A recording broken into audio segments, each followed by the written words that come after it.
ذی الحجہ کا پہلا عشرہ بڑا افضل،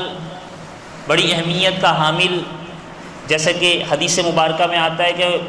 نبی دو عالم صلی اللہ تعالی علیہ وآلہ وسلم نے ارشاد فرمایا کہ اللہ رب العزت کو اس پہلے عشرے میں جو عبادت کی جائے وہ دیگر دنوں میں کی جانے والی عبادت سے زیادہ محبوب ہے۔ لیکن اس پورے عشرے کے اندر عبادت کے اعتبار سے، فضیلت کے اعتبار سے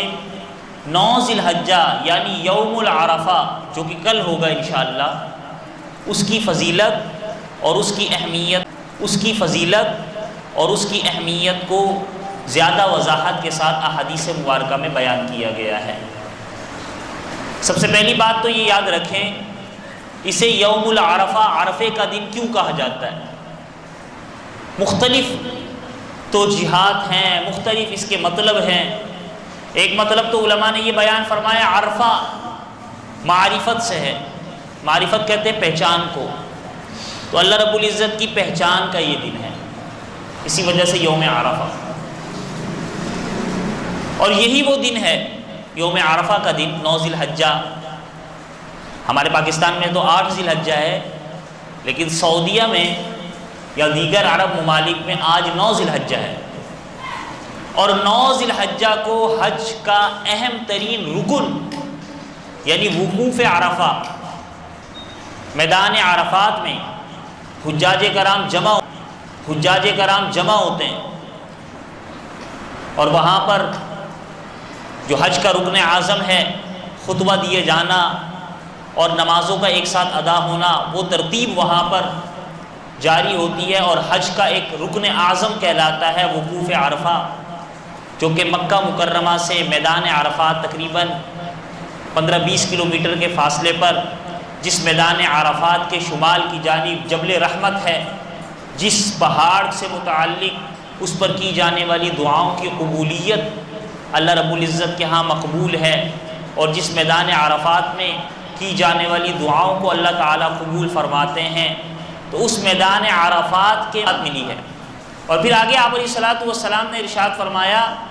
کہ اس دن جو وہ دعا فرمایا کہ ہوا دعاء یوم عرفہ، ہوا افضل دعاء یوم عرفہ، بہترین دعا، افضل دعا 9 ذی الحجہ کی دعا ہے۔ اور فرمایا کہ قلت انا والنبیون من قبلی،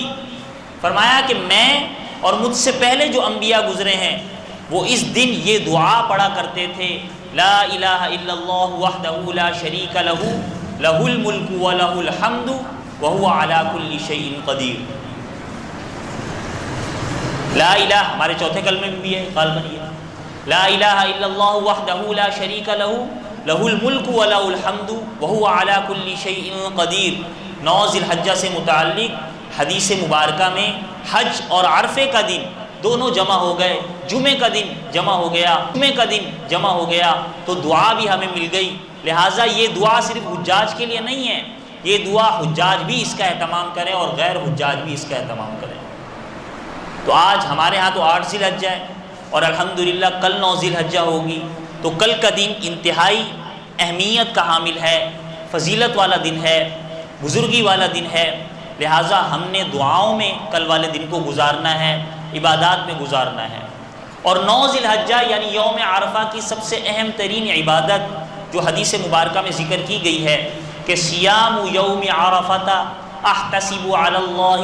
ان یکفر السنۃ التی قبلہ والسنۃ التی بعدہ۔ آپ علیہ الصلوۃ والسلام نے ارشاد فرمایا کہ یوم عرفہ کا روزہ یعنی 9 ذی الحجہ کا روزہ، احتسب علی اللہ، میں اللہ تعالیٰ کی ذات سے امید کرتا ہوں کہ ان یکفر السنۃ التی قبلہ والسنۃ التی بعدہ، کہ اللہ تعالیٰ ایک سال پہلے کے اور التی بعدہ، کہ اللہ تعالیٰ ایک سال پہلے کے اور ایک سال اگلے کے، ایک سال گزشتہ کے اور ایک سال آنے والے گناہوں کے اللہ تعالیٰ معافی کا سبب فرما دیں گے 9 ذی الحجہ کے روزہ رکھنے والے کے لیے، یوم عرفہ کا روزہ۔ اس روزے کی فضیلت صرف ان الفاظ میں نہیں ہے، اور بھی دیگر الفاظ ملتے ہیں کہ بعض صحابہ نے پوچھا یا رسول اللہ ما ہذہ الصوم، اس صوم کی حقیقت کیا ہے؟ تو آپ علیہ الصلوۃ والسلام نے ارشاد فرمایا کہ یکفر السنۃ التی ماضیۃ والباقیہ، کہ اس کی حقیقت یہ ہے کہ اگلے پچھلے گناہ معاف ہو جاتے ہیں، لیکن یاد رکھیں کہ یہ اگلے پچھلے گناہوں کی معافی جو ہے یہ گناہ صغیرہ سے متعلق ہے، گناہ کبیرہ بغیر توبہ کے معاف نہیں ہوتے۔ گناہ صغیرہ چھوٹے موٹے گناہ چلتے پھرتے ہمیں پتہ ہی نہیں چلا ہم سے گناہ ہو گیا، تو یہ گناہ جو ہیں یہ ہمارے اعمال کی وجہ سے معاف ہو جاتے ہیں، لیکن گناہ کبیرہ جس کی علماء نے 70 یا 73 کے قریب جو ہے جس کی گنتی کو ذکر کیا ہے، وہ گناہ کبیرہ جو ہے بغیر توبہ کے معاف نہیں ہوتے۔ تو گویا 9 ذی الحجہ کے روزے کی فضیلت ہے، ہمیں اس کا اہتمام کرنا چاہیے۔ اچھا، پھر بعض روایات میں ہو سکتا ہے آپ کے سامنے کوئی ایسی روایات بھی آ جائے کہ جس میں یہ بات لکھی ہوئی ہو کہ 9 ذی الحجہ کھانے پینے کا دن ہے، 9 ذی الحجہ والے دن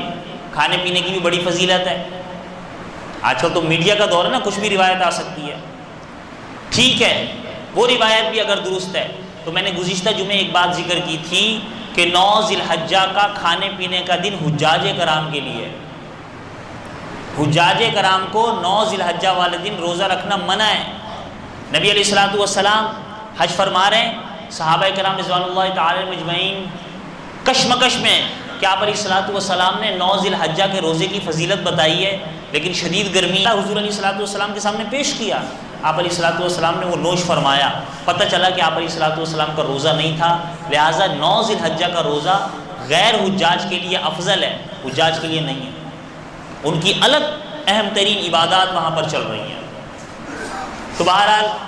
یہ ساری تفصیلات، کل 9 ذی الحجہ ہے، اس 9 ذی الحجہ کے حوالے سے ضروری اہم ترین چیزیں تھیں وہ آپ حضرات کے سامنے ذکر کی، اور پھر کل ہی ایک اور اہم ترین عبادت تکبیرات